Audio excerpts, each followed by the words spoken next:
Mimbar Agama Hindu.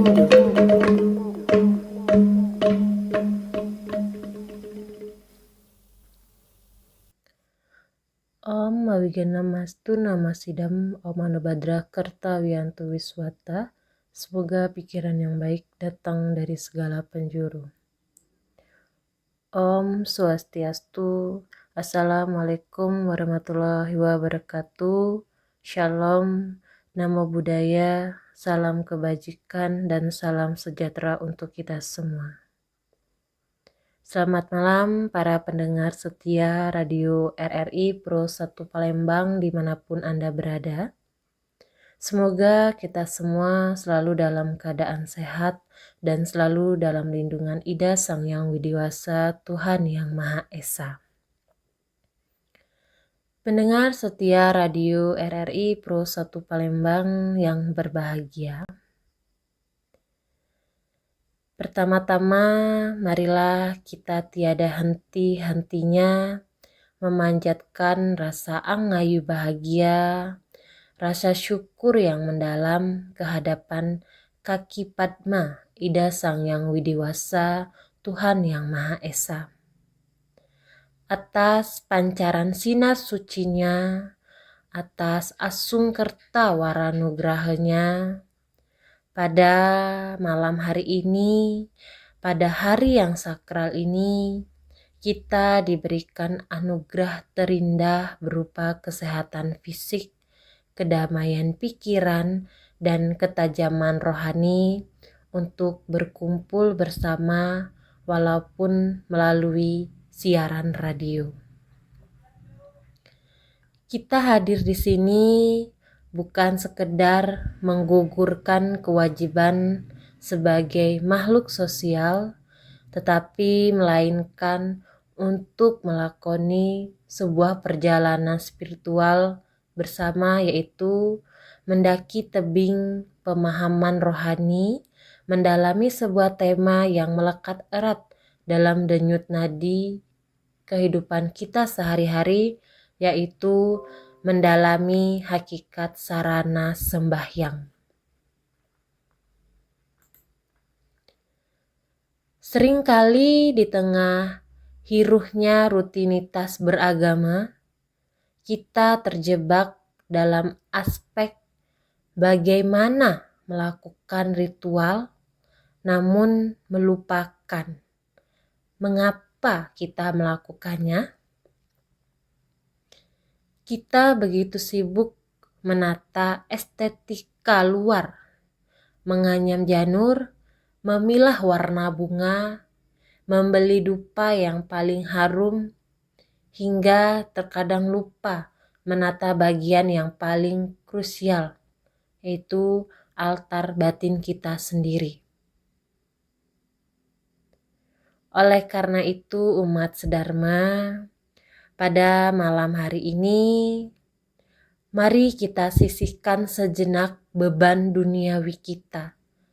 Mari kita buka pintu hati dan jendela logika kita lebar-lebar untuk membedah, merenungkan, dan menghidupkan kembali esensi sejati dari setiap materi yang kita persembahkan ke hadapannya. Pendengar setia Radio RRI Pro 1 Palembang yang berbahagia, sebelum kita menyentuh dan membahas fisik dari dupa, air, maupun bunga, kita harus mengerti terlebih dahulu akar tunggal dari keberadaan sarana tersebut. Mengapa umat Hindu memerlukan sarana fisik dalam memuja Tuhan yang sejatinya bersifat nirguna Brahman, yaitu Tuhan yang tidak berwujud, tidak terpikirkan, dan melampaui segala materi. Mengapa kita tidak duduk diam saja dan memujanya dalam keheningan total? Jawabannya tertuang dalam konsep makro bernama yatnya. Yatnya bukan sekedar persembahan hewan atau buah-buahan di atas altar. Yatnya berasal dari akar kata Sangsekerta, yaitu yat, yang berarti memuja, menghormati, atau mempersembahkan dengan tulus ikhlas.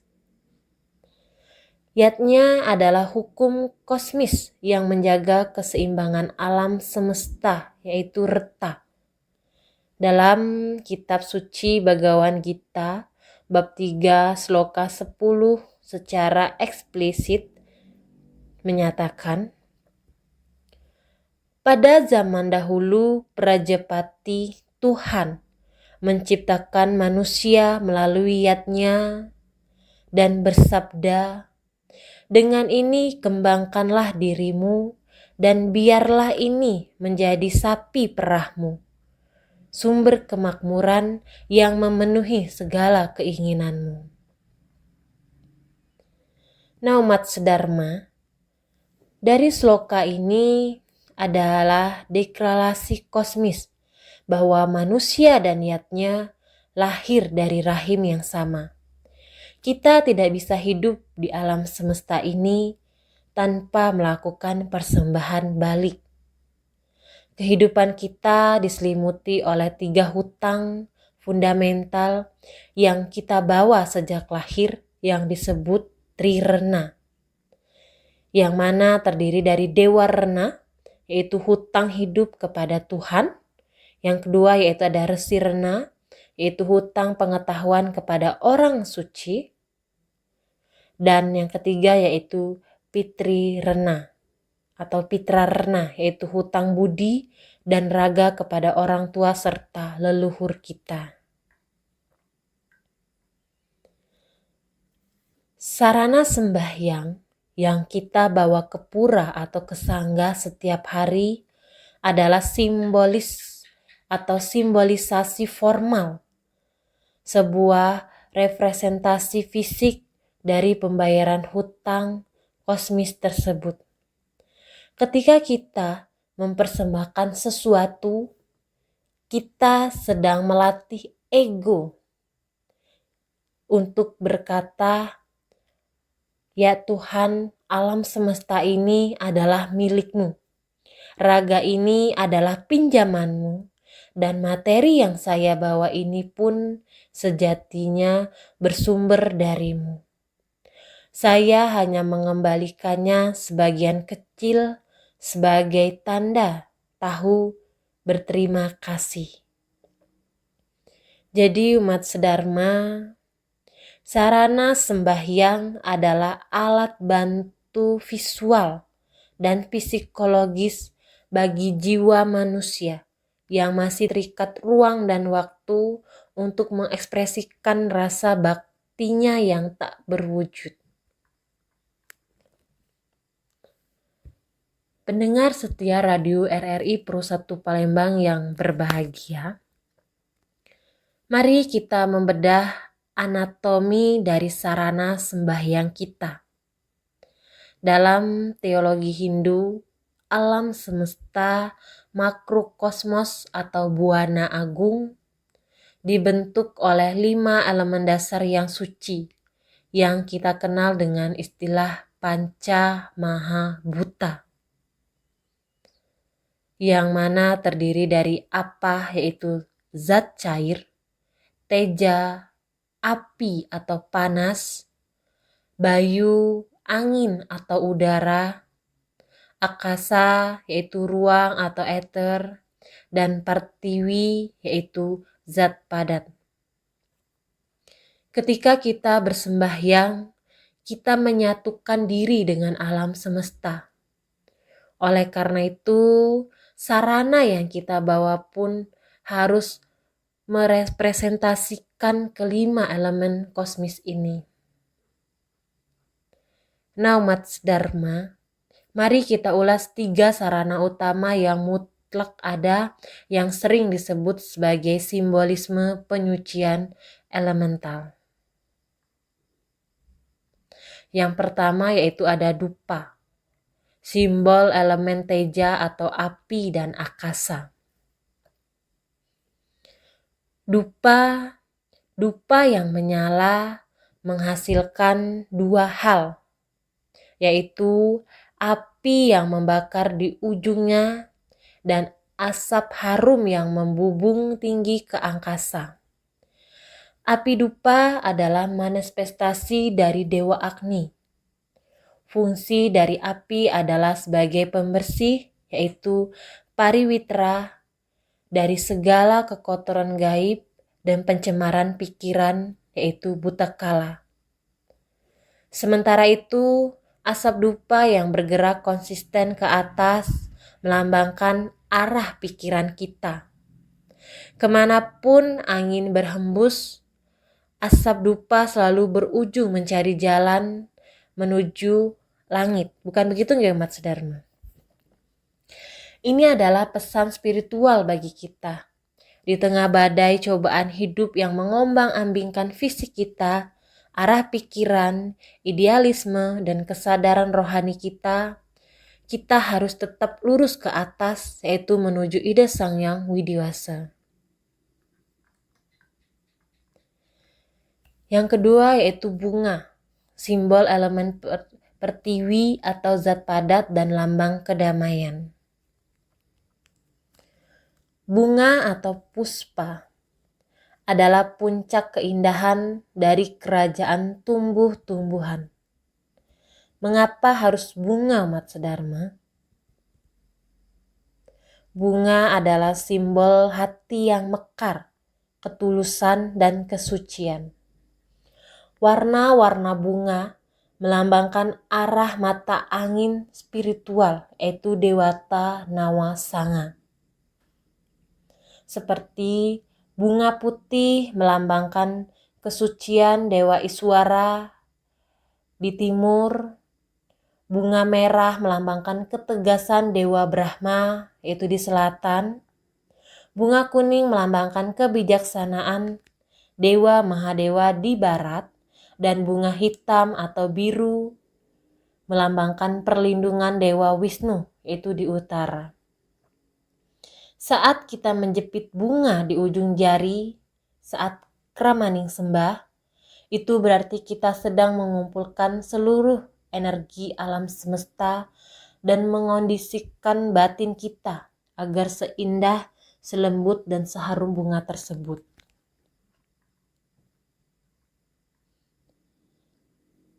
Yang ketiga yaitu ada air atau tirta, yaitu simbol elemen apah atau zat cair. Air adalah sumber kehidupan.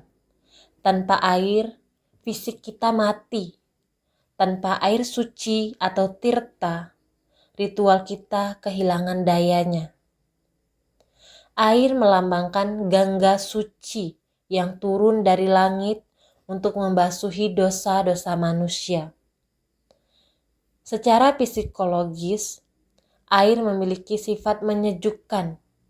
Ketika tirta dipercikkan ke kepala kita, Umat Sedharma, itu bukan sekedar membasahi rambut, tetapi melainkan sebuah instruksi spiritual agar kita mendinginkan kepala kita, meredakan api kemarahan atau kroda, dan membersihkan jalan pikiran kita dari kabut kebodohan, yaitu moha. Nah, jadi Umat Sedharma yang berbahagia atau pendengar setia radio RRI Pro 1 Palembang yang berbahagia. Ketiga sarana ini diikat dengan sangat indah di Nusantara dalam wujud canang sari. Canang sari ini adalah mahakarya teologis. Tatakan canang yang berbentuk segi empat adalah simbol catur loka pala, yaitu penjaga mata angin.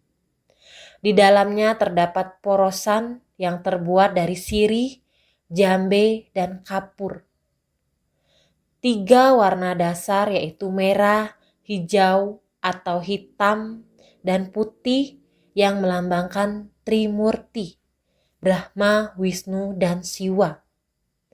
Melalui sebutir canang sari, seorang umat Hindu sebenarnya sedang mempersembahkan miniatur alam semesta beserta seluruh hukum ketuhanan ke dalam genggaman tangannya.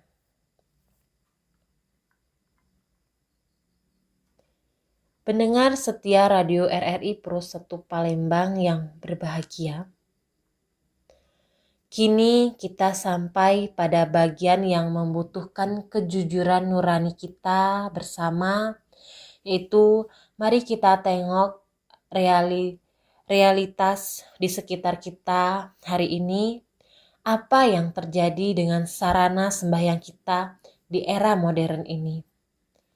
Seringkali kita melihat fenomena kompetisi terselubung di dalam beragama, yaitu yatnya atau persembahan yang sejatinya adalah sarana untuk mengikis ego manusia, justru bergeser menjadi panggung baru bagi kesombongan materi. Kan gitu nggak Mas Dharma? Ada kecenderungan umat merasa bahwa semakin besar banten yang dibuat, semakin tinggi buah yang dipersembahkan, semakin mahal jenis dupa yang dibakar, maka mereka merasa dosanya lebih cepat habis atau merasa Tuhan akan memberikan pahala yang lebih berlipat ganda. Ini semua adalah sebuah kekeliruan teologis yang sangat fatal nih umat Dharma. Ketika ritual kehilangan spiritualitasnya, ia berubah menjadi sekedar kosmetik budaya. Ia menjadi hampa, dingin, dan mati. Tuhan tidak butuh kemewahan materi kita, umat Dharma. Tuhan adalah pemilik dari emas, permata, dan seluruh galaksi ini. Apa yang bisa kita sombongkan di hadapan Sang Pencipta? Seperti dalam kitab suci Bhagavad Gita, bab 9 sloka 26 telah memberikan batasan yang sangat tegas dan indah mengenai hal ini, yang berbunyi, Patram puspam palam toyam, yume bhaktia prayachati, tat aham bhakti upartam, asnami prayatat mana. Yang artinya, siapapun yang mempersembahkan kepadaku selembar daun, seuntai bunga, sebiji buah, atau seteguk air, dengan landasan rasa bakti, aku akan menerima persembahan dari jiwa yang berhati murni tersebut. Nah, umat Dharma, dari kitab suci Bhagavad Gita tersebut, kuncinya bukan pada ukuran daunnya, bukan pada harga bunganya, bukan pada langkanya buahnya, melainkan pada frasa Yume Bhaktia Prayachati yang dipersembahkan dengan dasar rasa bakti dan ketulusan hati. Persembahan yang tulus disebut dengan lascarya, tanpa adanya unsur lascarya. Persembahan yang megah sekalipun hanya akan jatuh ke tingkat yatnya yang bersifat rajasika, yaitu untuk pamer, atau bahkan tamasika, tanpa aturan dan merusak. Jadi umat Dharma, solusinya adalah kembalinya kesadaran internal. Kita harus merevitalisasi pemahaman kita, membuat sarana sembahyang yang indah itu baik sebagai bentuk estetika seni spiritual, tetapi keindahan itu harus berjalan beriringan dengan pemahaman maknanya. Jangan sampai tangan kita sibuk merangkai canang, tetapi mulut kita sibuk menggunjingkan tetangga atau menggosipkan tetangga. Jangan sampai kita membeli dupa ratusan ribu rupiah, tetapi kita pelit membantu saudara kita yang sedang kelaparan di samping rumah kita. Jadi persembahan terbaik kita adalah karakter kita, perilaku perilaku hidup kita sehari-hari.